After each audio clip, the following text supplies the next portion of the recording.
Hi everybody! Due to YouTube's new algorithm favouring short-form, attention-grabbing content, where people can now literally just skip the boring parts of videos and jump directly to the most watched sections of a video, this episode of the worst games you've never played will now be made up entirely of 15-second game reviews. Great thinking, YouTube! Before we start, make sure you kick a dog on that subscribe button and punch a baby on the thumbs up button! Look at the dangling set of keys! Are you still paying attention? Disney's Dinosaurs. Aptly named because this looks like it came out when the dinosaurs were around. Is it on the Super Nintendo? It also features one of the worst looking game covers I've ever seen. Look at the face of this character. It's like he's screaming in eternal anguish of even been featured on this crap. Fitness fun. So remember Demolition Girl? Well, here's a game that features that same character, Riho, but this time you're dancing around her bedroom in skimpy clothes to terrible songs. The cover is a total lie. It's not about fitness because you don't require a dance mat, and it's not about fun because the game absolutely blows. World War II Soldier. This game is about as fun as actually being in World War II. It's boring, doesn't feature any cutscenes, and the AI is as dumb as YouTube's algorithm. Jingling keys! There's also a level in the game where when you reach a certain point, the game freezes, and you have to restart the console. It happens every time. Charlie and the Chocolate Factory. Oh boy, something in here stinks and it isn't the Chocolate River. This game is based off of the 2005 Tim Burton film and is a masterclass in how to pad out a piece of crap film into a piece of crap game. The objective in the game is to CSI crime scene investigation. 3 stages of murder. In this game, you have to Shin Megami Tensei Devil Summoner Raidu Kuzu Noa versus the Soulless Army. Does this mean YouTube won't promote my video? I've already reviewed a lot of Blast games on this channel, but fuck me did they dump a lot of games onto the PS2. And they all tend to be the exact same, hastily thrown together, hollow, low effort bollocks. They rarely put effort into their gameplay, let alone cutscenes or game covers, yet somehow they got the licenses to some of the most beloved, and not so beloved, franchises. In the Worst Games You've Never Played 5, I reviewed 6 Blast games, and at the end of that video, made my own animation where a developer for Blast Entertainment throws himself off of a roof. I wanted to show how easy it was to make a simple cutscene, something that Blast never does, but then some of you fuckers gave out to me in the comments because it made you sad. No, you want to know what real sadness is? Having to play these fucking things! And wouldn't you know it, I have 5 more. Hope rehabs are back open since COVID because I'll fucking need one. First up, Paddington Bear. What the fuck is this? I've seen some game covers in my time, but fuck me pink. I get that they were trying to go for that sketch style that the classic Paddington Bear books had, but it's dreadful. It's missing detail everywhere. It's like the artist sent a first draft of what the cover might look like, and Blast just said perfect, and then slapped it on the box and shipped it. Christ.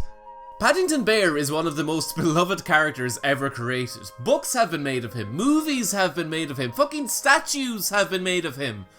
So of course, who would get to make the game of him? It's just a feeling of total dread. It's like having to leave your dead auntie in the care of the town necrophiliac. So the language select screen pops up, and appropriately, every time you move the cursor, the sound of a drink bottle plays. Start as you mean to go on, eh? And then the title screen appears, which is somehow worse than the game's cover. It looks like it was drawn by a fucking child in Microsoft Paint. There's no music, no sound, just a cold, dead silence. Yep. Just getting a little awkward now. The start icon is out of alignment with the word, and what is this supposed to be? It looks like Paddington Bear after he's been in the microwave for 2 minutes. Here you go, kids. Are you excited to play the game? And then when you press start, you end up at another title screen. What's the point? They went the extra mile with this one though, and gave it a shitty MIDI track playing in the background.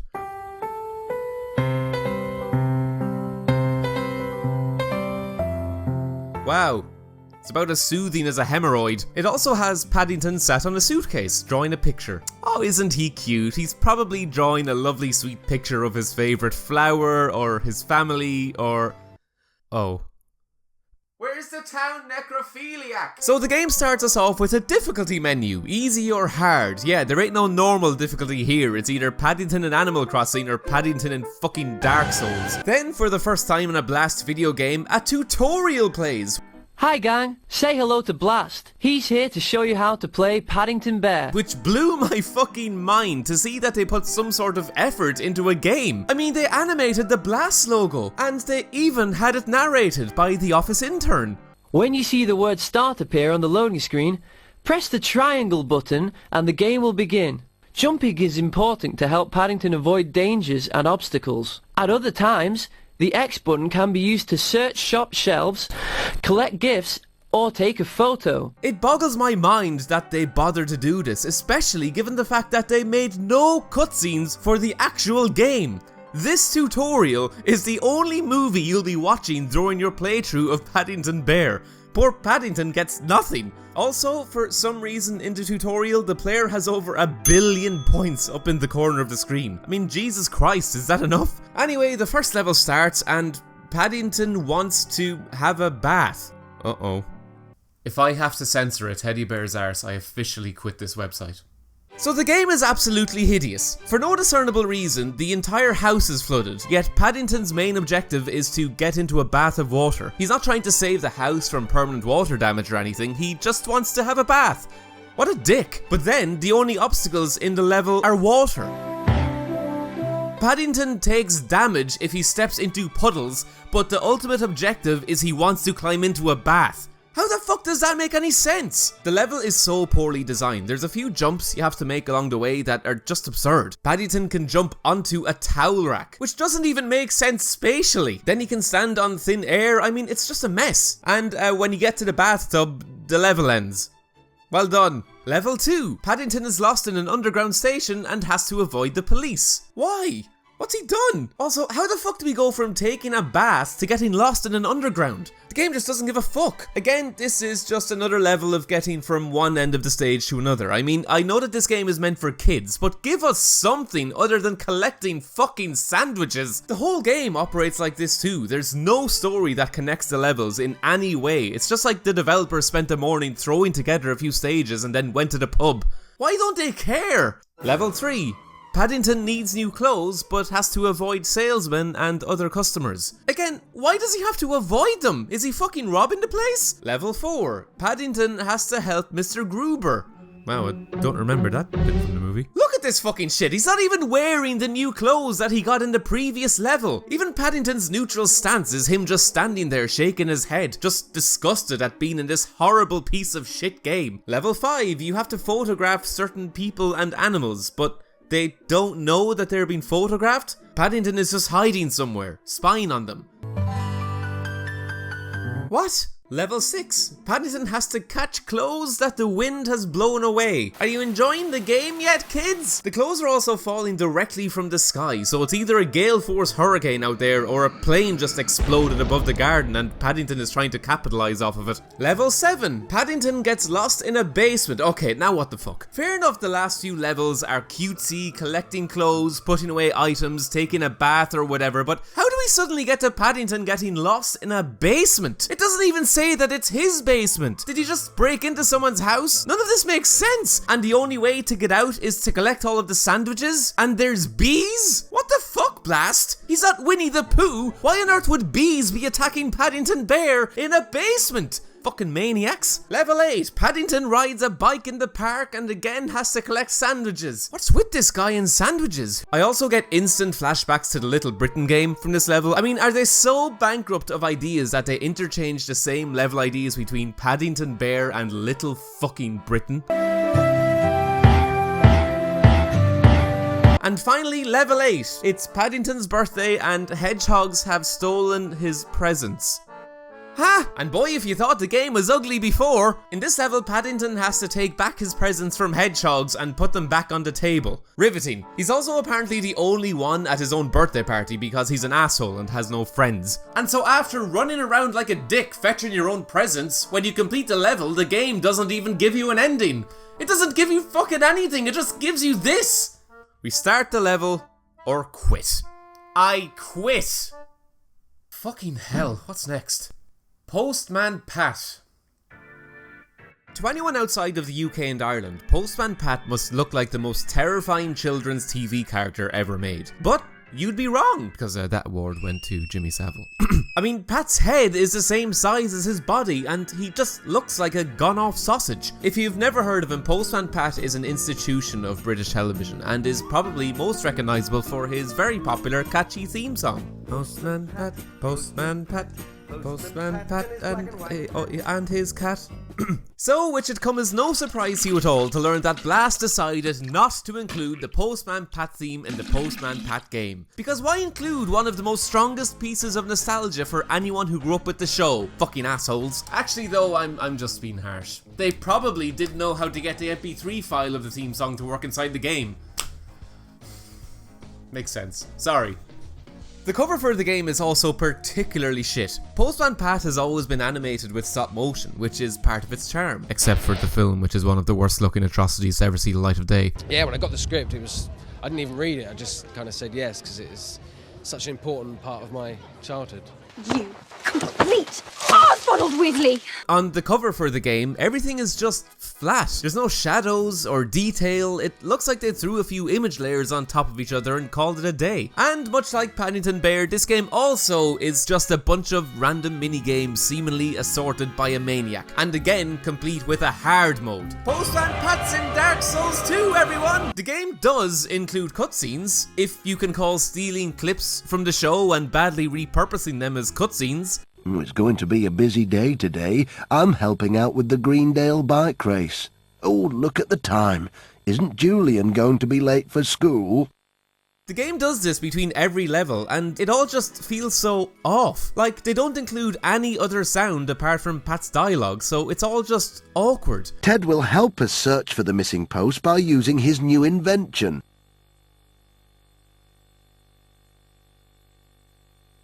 There's even a cutscene they use where it looks like they repeat Pat's animation, as if he's a fucking Tusken Raider. They also made no effort to sync up Pat's dialogue to when he actually talks on the screen. It's just lazy shit.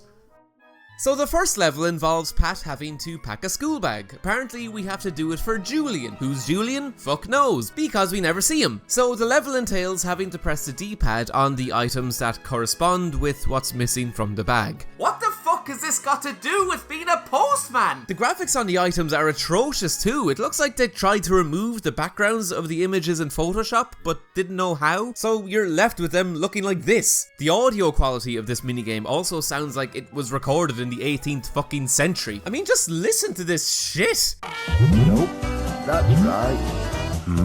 I don't know about that. I don't know about that. I don't know. The next level starts with a cutscene where Pat is looking for his cat. But she's there. Now off to work. Jess! Jess! Where are you, Jess? She's right fucking there! Why the fuck did they pick this clip from the show to set up a level where you have to find your cat and the cat is literally right beside him in the shot? This level is one of the maddest point and click games I've ever played. You just hammer on the X button all over the screen until you find the cat, and then it loads another screen and you do the same thing again. Nope. Nope. There you are. Then, after the third screen, it loads back up the first screen again, and it just repeats until the timer runs out. And the hiding locations don't even make sense. Like, she's hiding behind ovens and behind posters? Not in there, not in there. I wonder. There you What? Now we're stamping letters for Mrs. Goggins. First, we need to get these letters stamped. Wow, it only took 3 levels to get to a game relevant to being a fucking postman. Again, just another level where you keep stamping until the timer runs out. Yes. Yes. That's right. It's pointless, and now a fucking memory game. That's right, we're officially in Phoenix Games territory, everyone. The game puts you on a timer for this level, but then makes you stop and wait after every single selection. So even when you're lucky and are getting matches, you barely make the target in time. I don't know about that. Maybe. What the fuck? How do you fuck up a memory game? Next level, we're shown a clip of Pat filling up his van with parcels, and then told that in this level we need to fill the van up with parcels. He just fucking did! This level plays like it was made by someone with a severe brain injury. It's fucking nonsense. And after every parcel you put in the van, Pat makes the weirdest noise.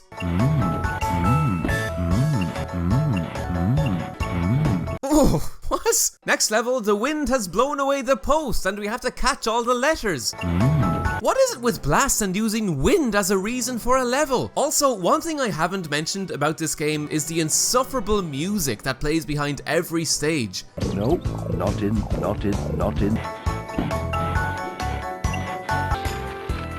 That's right.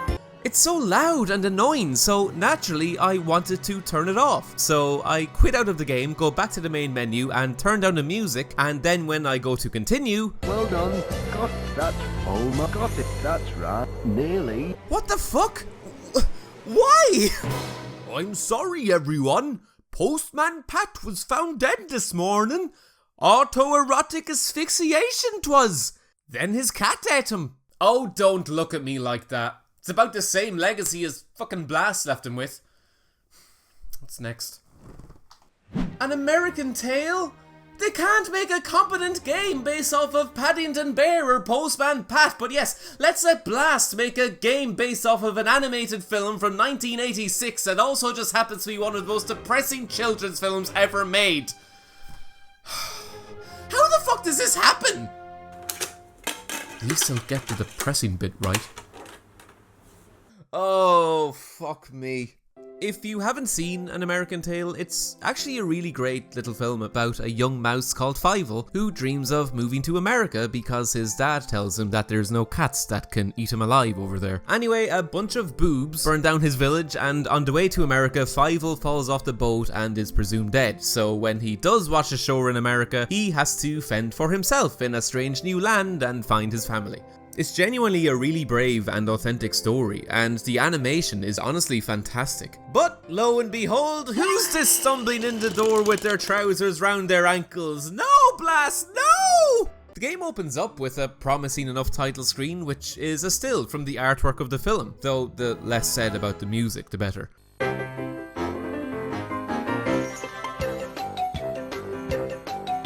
Then we press start and holy shit, no, turn it back! What the fuck? Their 3D model of Fievel makes it look like he's been taxidermied. It's terrifying. So, of course, there's no story in the game. I mean, An American Tale is only an incredibly moving adventure about immigration that Blast are making a game of. Why would they think to have a story? It instead operates the exact same as their Casper game that I reviewed, where you simply select a stage that you want to play from the main menu. Then they have the cheek to include scenes from the film at the start of some of their levels too, but in a really meaningless way. Like, you get a quick clip of a village on fire, and then the mice climbing onto the ship, and that's it. If you haven't seen the film, released in 1986, you won't have a fucking clue who or what this is supposed to be. But then again, I have seen the film, and even I don't know what this is supposed to be. But apparently we have to guide Fievel to the center of the ship.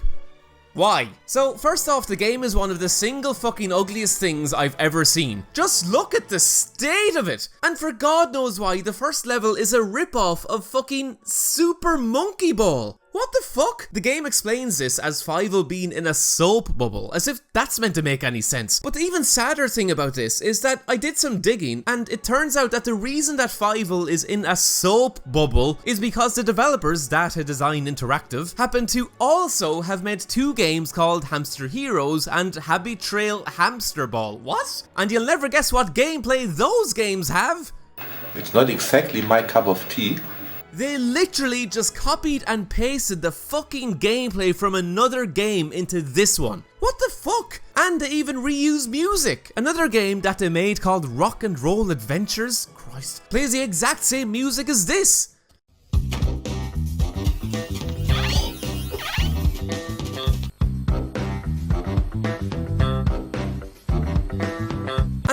in mind about the gameplay, but I'm not exaggerating when I say that these are some of the worst fucking controls I've ever played. I'm talking maze action bad. Imagine trying to catch a live fish when your hands are covered in butter and someone is kicking you in the balls and punching you in the face and stomping on your cat and molesting your ma.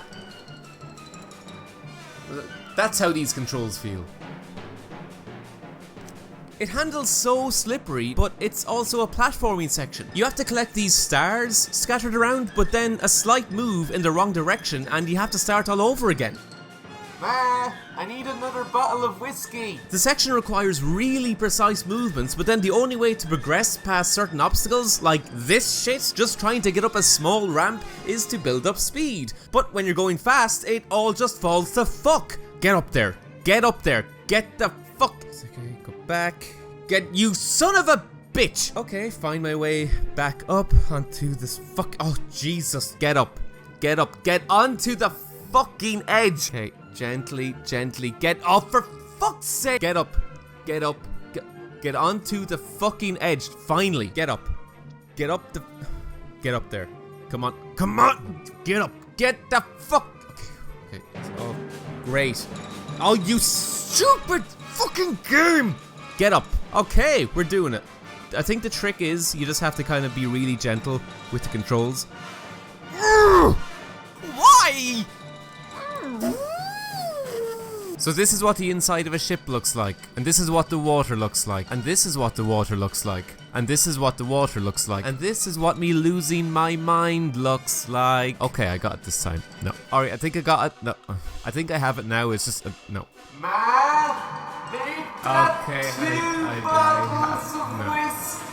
Okay, I got this. Do not go gently into that good night. Do not go gently into that good night. Rage.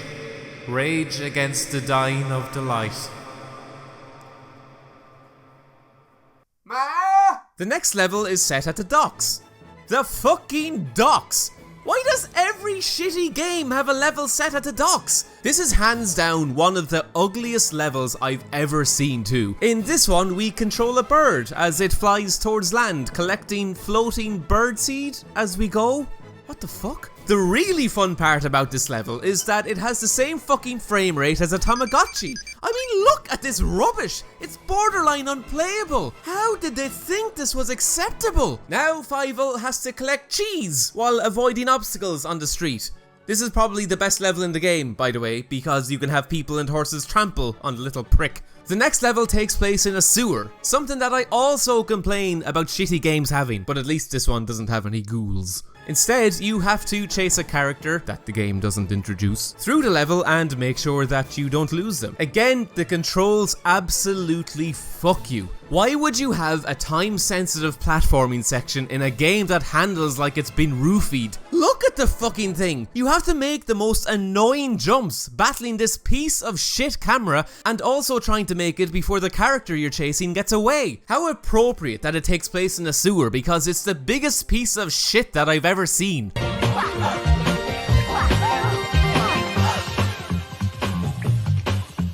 And then guess where the next level takes place? Another fucking sewer! Shit on top of more shit! This time, for whatever reason, we're on a roller skate and have to keep the momentum of it moving all the way to the end of the level without stopping. And if you do stop, you're just left there.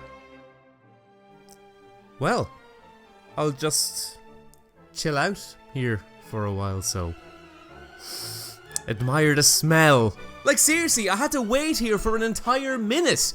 Why? And then the next level starts, and where do you think this one is set? Well, we've already had the docks, we've had the sewers. Where could this one be, you ask? The fucking docks again! What?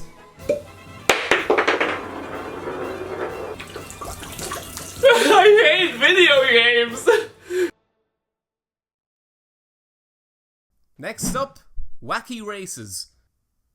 I wonder will I like this one? Look, what else can you say at this point? There's probably more wacky racing games on the PS2 than there are sports games. They've always seemed to be the easiest piles of shit that developers could just cobble together in a few hours and then throw onto shelves. I mean, just look at these fucking things. What fool would buy these? Are we rolling? But who knows? Maybe Coyote Console can save the day. Wow. Then the language select screen loads, and Muttley's face tells us everything. He just looks shy of begging for the end of a shotgun. So you're probably thinking that this will be the least offensive game that Blast could have made. I mean, it's probably just a simple rip-off of Mario Kart featuring the characters from Wacky Races.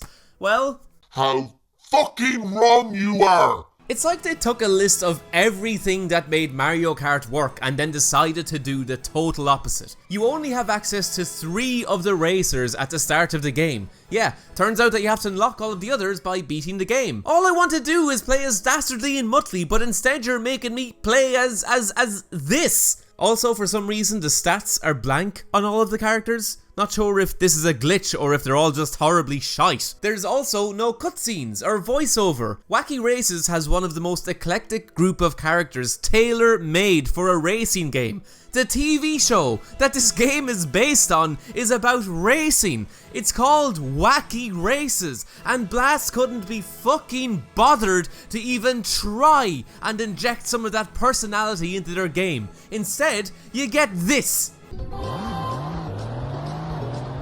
I can't see anything. Hello? It's fucking horrendous! And to make it even worse, in a show where the main focus of every episode is how the characters constantly attack and fight and scheme against each other to win the race, just wait until you see how the game handles its combat. Do you think it maybe goes down the Mario Kart route by picking up and using power-ups? Or do you think it's something different, with every attack being specific to what character you're playing as? Well, the answer is... there isn't any! They didn't fucking bother to include any combat in the entire game. No power-ups, no attacks, no nothing. The fucking balls of this company. This is like making a video game based off of the Lord of the Rings trilogy and not including the ring. Where's my fucking ring, Blast? And if you think that, oh well, it might still be a fun little racer, Blast also made sure that you were going to have the most miserable time playing the fucking thing because the game fucks you at almost every opportunity. If you even touch one of the enemy vehicles, they always drive on as if nothing happened, but you get destroyed and you lose all of your momentum. Oh, that's fine. That's totally fine. Thank you, game. Yep. Just leave me off here whenever you feel like it. Cheers. Thank you. Then if you happen to be in first position, you could be driving along absolutely flawlessly. But guess what? Without fail, as if they have a fucking rocket glued to their arse, the computer will always catch up to you and overtake you. Speed boost into first place. Haha, catch the pigeon, catch the pigeon. How's he gaining? How's he gaining? What the fuck? It's bollocks. They're always faster, always stronger, and there's absolutely nothing that you can do about it. But wait, it gets worse! Because aside from dealing with completely unfair opponents, in their infinite fucking wisdom, apparently Blast or Coyote Console or whoever the fuck decided that it's also not enough just to win the race. No, in this racing game, on every track, you also have to collect 3 coins along the way. Why? Who knows? But you better collect them all in every race, because if you happen to miss one, even if you finish first, guess what? You have to do the race all over again. Couple this with the most worthless controls, unfair AI, and placing the coins sometimes off of the fucking track, this game can drive itself off of a fucking cliff. And finally, Xena Warrior Princess.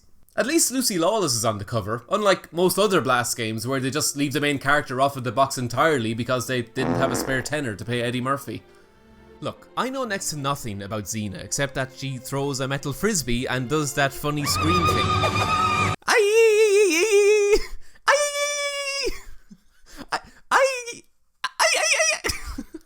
No, okay, I won't do the scream.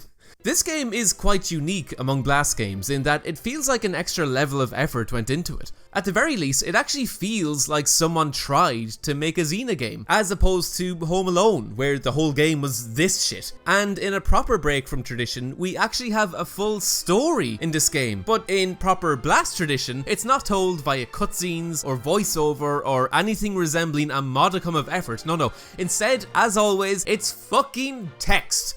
Lots of it, both on this screen, and then if you also go to the game's manual, there's more text explaining the game's story. So the story apparently is that Ares, the god of war, has chained Gabrielle, who is this lady from the show, in a room of slowly rising water, and if Xena doesn't return to his side, he's going to let Gabrielle drown. Fucking hell. So the game begins with a tiny little Xena running out of a cave where she shouts for Gabrielle. Gabrielle! For a small moment, I was really excited that the game might have voiceover in it, but then realised that no, there's more text on the bottom there. The characters just randomly say a single word sometimes. Behold.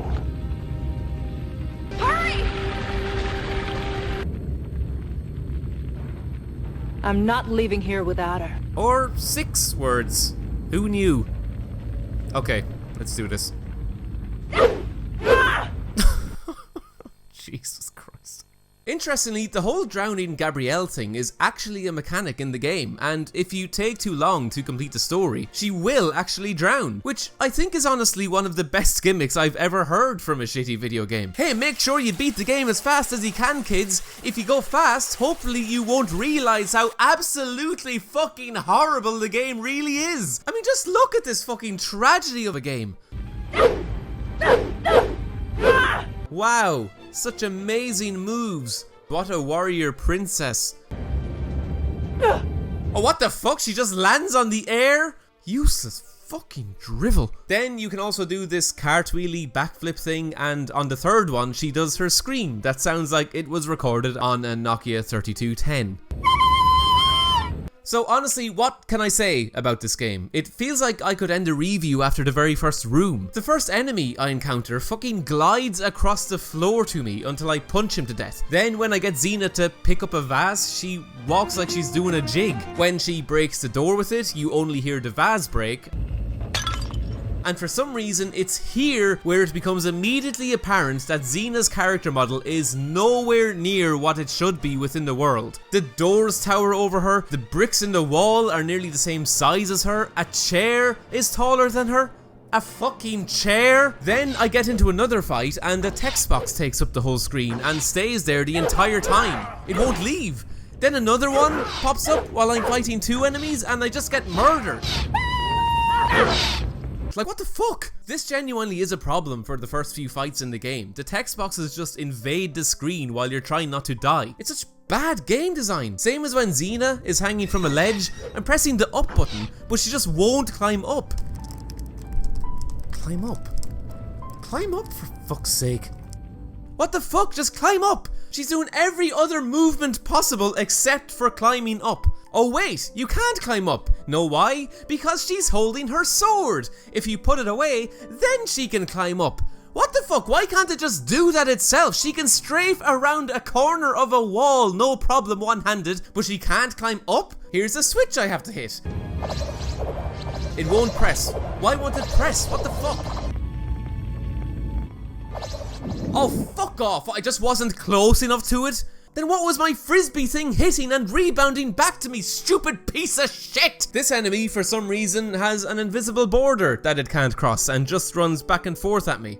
I'm standing in an open area. How is there an invisible border? Here's a part where I died in the middle of a button pushing animation.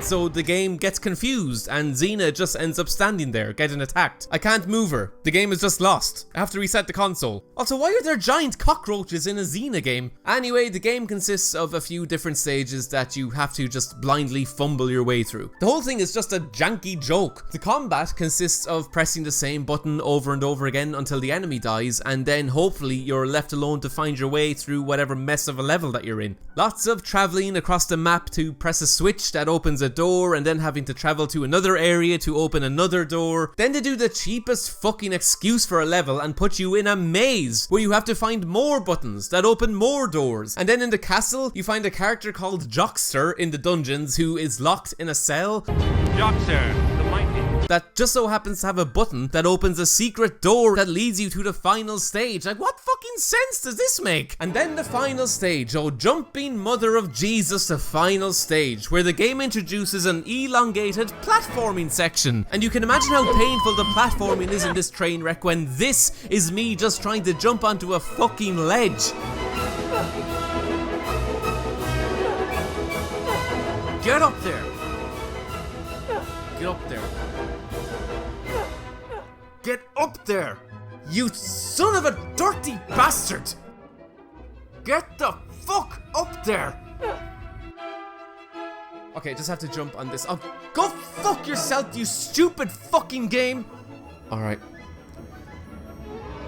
Jumping across. What the fuck is that? At a text box? Oh, fuck off, you fucking worthless, gutless game. It's also worth noting that when you die, the game sends you back into the previous level to the sewers. So you have to start this whole platforming section all over again. Every time. And all of this time is added onto the water filling up towards Gabrielle, and if she dies, it means you have to start the whole game all over again. It's such an unnecessary stress because I'm constantly falling in this section. If you miss a jump and fall, you end up at the bottom of the room and have to start at the very start again.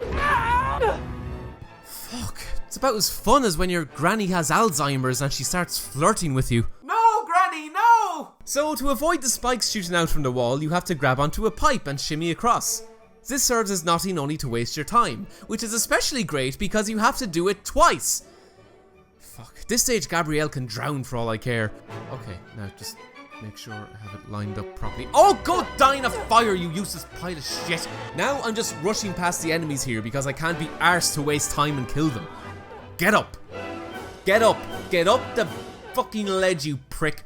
Okay, back to the start. Just get across here and... no, you... fuck! Oh, fuck me now, what's wrong? It's just frozen. It's as done with this piece of shit game as I am. Oh, and it's back to life again. Great. Thanks, game. Get up! Get up there! Get up, you fucking asshole! Shimmying on the wall again. Twice! Please just make it.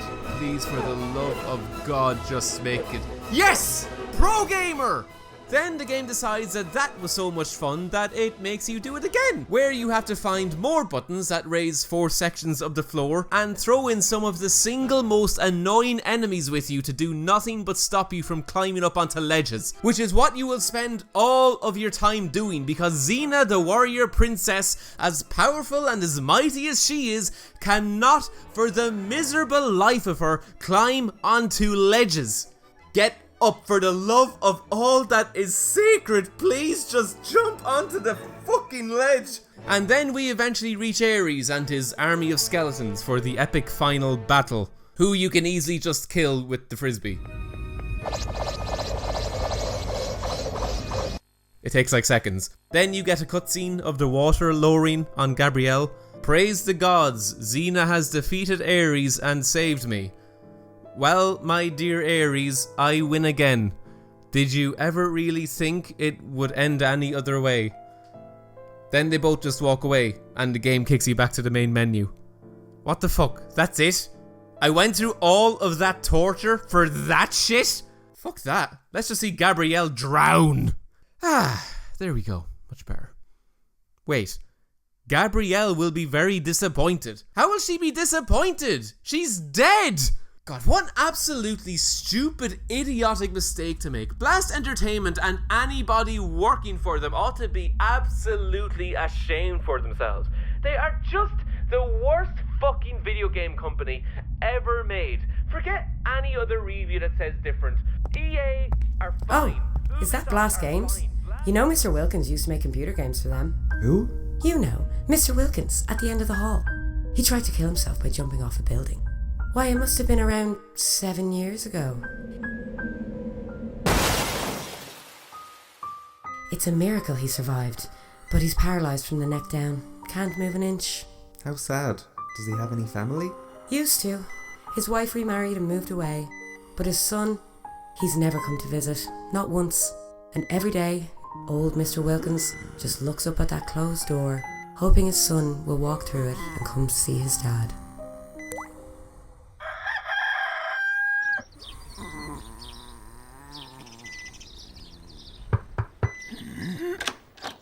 Mr. Wilkins, is your son's name Peter? Yes. Well, you have a visitor.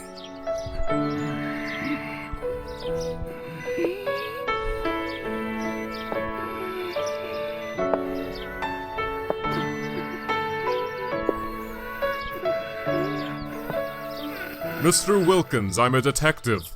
It's my duty to inform you that your son Peter Wilkins has accused you of sexually molesting him his entire childhood life. And in searching your office, we have also found more than 4 billion images and videos of child pornography. You will be going to jail for the rest of your life. Have a nice day. There he is! Get a picture, quick!